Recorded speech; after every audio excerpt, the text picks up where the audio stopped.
하다 보니까 조금 이제 오늘이 화요일, 수요일 날 그 실무팀에게 뭐 저녁 때쯤에 저희가 PT 자료를 보내드리고 그 다음에 목요일 날 피드백 받아서 금요일 날 2시에 저희가 레드팀 운영하는 걸로 해서 본사에서 시연하기로 했어요.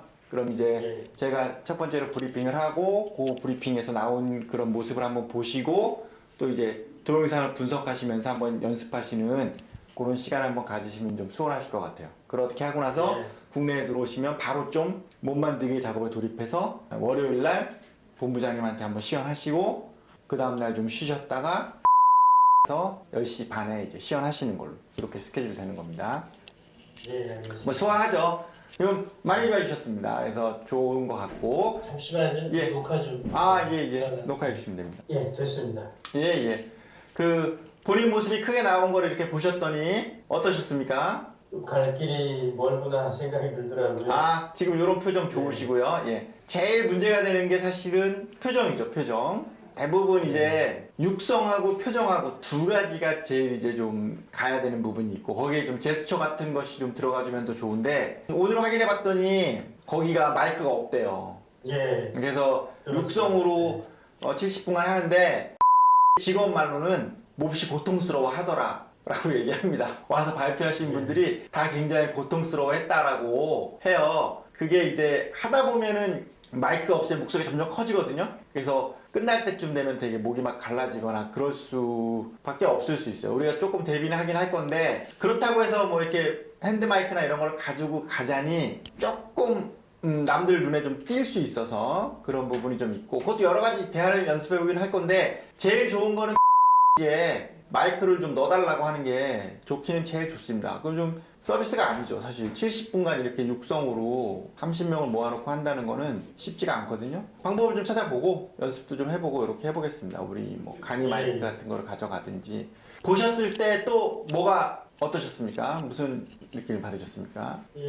좀 자신감이 좀 없어 보인다라는 느낌이 좀 들었고요. 그렇죠.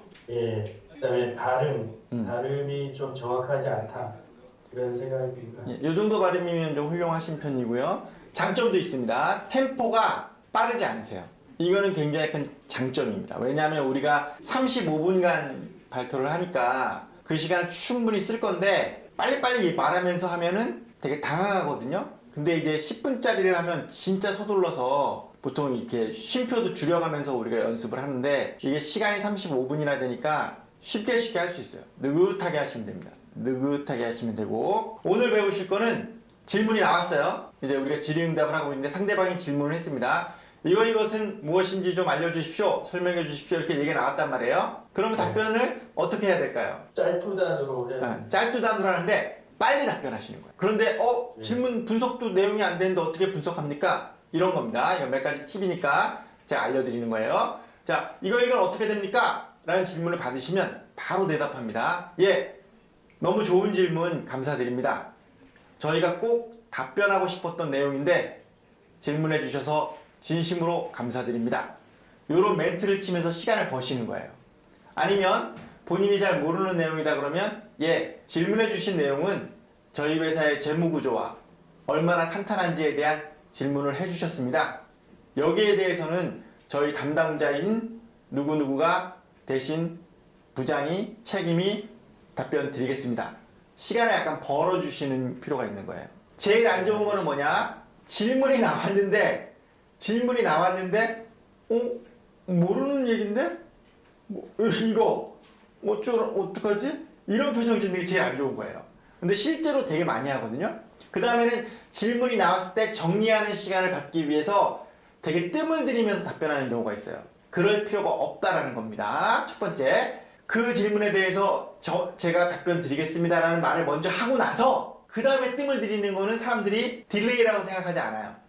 무슨 말인지 아시겠죠? 내가 질문을 받고 위원님께서 주신 질문 너무 감사드립니다. 저희가 꼭 하고 싶었던 질문입니다. 거기에 대해서 답변 드리겠습니다.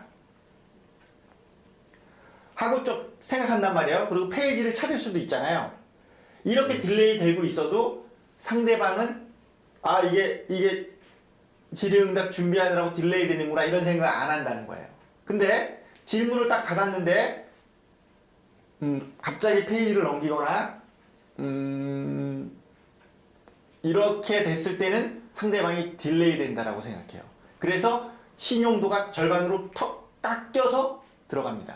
이거는 그러니까 주의하셔야 되는 부분이에요. 어떤 질문이 나와도 즉각적으로 반응을 한다. 그리고 그 멘트 몇 가지는 정해져 있어요. 지금 제가 드린 멘트 정도면 충분합니다. 질문하신 내용은 이러이러한 내용이었는데 그 내용에 대해서 제가 답변 드리겠습니다.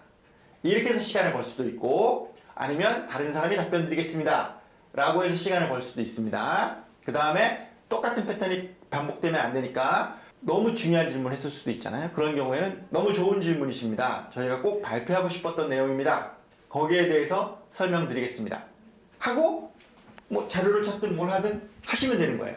아시겠죠? 네. 꼭 네. 기억하셔야 됩니다. 질의답변을 잘하는 방법 중에 가장 기본적인 팁이에요. 그래서 이걸 해주시면 되고, 어제 얘기했던 두 가지식으로 묶는 게 어떤 의미인지 한번 비교 분석해 보셨죠? 네. 차이가 있습니다. 그 차이를 빨리 간파하셔야 돼요. 왜 이 말씀을 드리냐면, 우리가 PT도 발표할 건데, 자 보세요. PT 화면이 이렇게 뜬단 말입니다. PT 화면이 떴는데 그 뒤 PT 화면에 텍스트가 써져 있어요. 상단에 텍스트 써져 있고 하단에 텍스트 쓰여져 있습니다. 간단하게 예를 들면, 만약에 PT 화면이 이렇게 떠 있다 그러면 사업 제안서를 설명드리겠습니다 하고 여기 있는 텍스트를 그대로 읽으시면 되는 거예요. 그리고 이 안에 있는 텍스트를 읽으면서 나중에 설명할 부분 설명하시고, 엔딩 멘트 있으면 엔딩 멘트 읽고 나오시면 되는 거예요. 그러니까 사실상 내가 말하고자 하는 바의 내용들이 다 이 안에 들어있단 말입니다. 그런데 내가 애드립을 치고 싶을 때가 있잖아요. 이런 부분에 대해서 뭐랍니다 라고 할 때 공정계획표를 설명합니다. 공정계획표가 쭉 있어요. 그래서 공정계획표 저희가 2개월 단축합니다. 초기 사전 조기 투입 중요합니다. 어떤 공법 써서 줄이겠습니다. 라마단 우기 있으니까 이 부분 조절해야 됩니다 라고 설명하고, 써 있는 걸 읽고 진짜 전문가처럼 보이고 싶으시면 여기서 이 부분 초기 사전 투입에 대해서 다시 한번 제가 설명드리겠습니다 라고 말하시면서 들어오시면서 쭉 얘기하시면 되는 거예요. 그런데 그냥 여기 보시는 것처럼 이렇게 우리가 사전에 조기 투입됩니다 라고 얘기하시면 효과가 반감된다는 거예요. 내가 지금 무슨 내용을 말할 거야 라고 항상 던져줘야 상대방의 이해가 빨라요. 네. 네. 그래서 항상 앞쪽에다가 내가 지금 무엇을 설명할 거야, 내가 어떤 결론을 낸 거야, 거기에 대한 부연 설명은 이거야 라는 식으로 들어오시도록 연습되어져 있어야 돼요. 그래서 그것만 조금 주의하시면 되고, 장표를 보시면서도 역시 마찬가지. 이 장표에서 내가 어떤 얘기를 하고 싶다 라는 부분이 두 가지식으로 정리가 돼야 되는 부분이 있습니다. 그래서 두 가지식으로 정리되는 페이지를 한번 가져가 보는 걸로 하겠습니다. 질문 하나 있어요. 네, 질문해 주십시오. PT를 할 때 네. 대본이 작성이 돼서 그거를 외우든지 하는 겁니까? 아, 못 외웁니다. 아니면- 자, 네. 선생님 너무 부담 느끼지 마세요. 못 외우세요. 못 외우십니다. 자, 대본이 있기는 있습니까? 대본이 자, 수상이 부담 느끼시는 부분 제가 이해합니다. PT 방법은 두 가지가 있어요. 이렇게 나레이션 원고를 제가 써드리면 가셔서 나레이션 원고를 읽는 방법이 있습니다. 이거는 큰 화면이나 아니면 뭐 대형 공간에서는 어차피 사람이 안 보여요. 그러니까 나레이션 읽는 방법을 쓰고요. 이번처럼 이렇게 작은 공간에서 발표하실 때는, 그리고 장시간 발표하실 때는 그냥 나레이션 원고 없이 화면 보시면서 설명하시는 게 더 효과적인 연습 방법입니다. 두 가지 다 드릴 거예요. 원고도 써드릴 거고, 그 다음에 원고를 보시면서 대충 이런 내용이구나 라고 연습하실 수 있도록 해드리는데, 원고로 낭송할 때는 원고의 그런 라임이라든가 이런 걸 맞추기 위해서 긴 문장도 군데군데 들어갈 수 있고요. 그런데 이렇게 연습하는 거는 그런 부분을 정리해서 들어가도록 되어 있습니다. 짧은 문장으로 다 구성돼서 들어갈 거예요.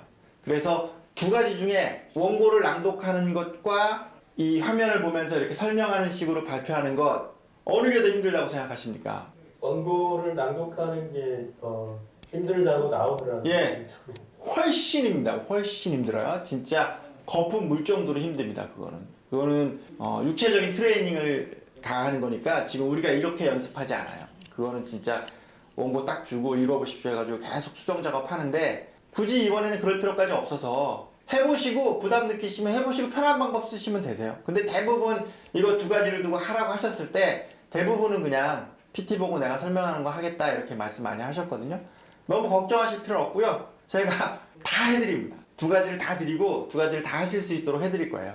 어차피 질의응답 시간에 프리스타일로 하기 때문에 앞에서 원고를 읽으셔도 무리는 없어요. 그리고 이렇게 프리스타일로 설명하시면서 나중에 또 가셔도 상관은 없어요. 아니면 두 가지를 섞는 방법도 있습니다. 앞에 인트로나 이런 쪽은 그 원고를 읽으시다가 그 다음에 공정표나 뭐 설명이 필요한 부분은 직접 나오셔서 설명하시면서 시간을 쓰는 방법도 있고 연출하는 방법은 되게 다양하게 있습니다. 그러니까 크게 부담 느끼실 필요는 없는데 그 회의장에 아마 단상이 없는 걸로 알고 있어요. 그러니까 이제 발표자의 단상이 없다고 제가 들었거든요. 그런데 이제 단상이 없는 상태에서 이제 옆에 서가지고 원고를 이렇게 읽고 있으면 좀 약간 문제가 있긴 있습니다. 어쨌든 그건 뭐 단상을 만들어 달라고 얘기해도 되고 방법이 있으니까요. 너무 그렇게 걱정스러운 표정 안 지으셔도 됩니다. 제가 다 맞춰드리겠습니다. 그러면 일단 원고가 있으면 원고를 머릿속에 넣고 PT 자료를 보면서 이제 표현 같은 건 원고에 있는 내용을 이렇게 쓰면서 이렇게 설명을 하는 방법. 결국은 그렇게 되는데요. 네. 제가 추천드리는 방법은 절대 외우지 말라는 말씀을 드려요. 예. 외우시면 굉장히 스트레스 받습니다. 그리고 실수할 확률도 굉장히 높아집니다. 그냥 이건 좀 다음 단계에서 설명드리려고 했던 건데 그냥 궁금해 하시니까 설명드리면 그냥 친절하게 텍스트를 다 써드릴 거예요. 텍스트가 다 써있어요. 그냥 텍스트를 쭉 읽으시면 돼요. 1장 뭐뭐뭐뭐입니다. 자, 동사는 세 가지. 입니다, 습니다, 됩니다. 딱 세 가지만 쓰시는 거예요. 그래서 뭐뭐뭐입니다. 이렇게 됩니다. 이렇게입니다. 하겠습니다. 이렇게 해서 딱 나오시면 되는 거예요. 서두르실 필요가 없다라는 겁니다. 예. 추임새가 있으시죠? 소장님이 발표하실 때 추임새가 있으시죠? 예. 추임새가 언제 들어가냐 하면 문장이 끝나는 지점에 끌면서 들어가세요. 이렇게 하고요. 이렇게 들어오십니다. 그러니까 그냥 이렇게 했습니다. 그리고 이렇게 됩니다. 이런 식으로 들어가시면 되는 거죠.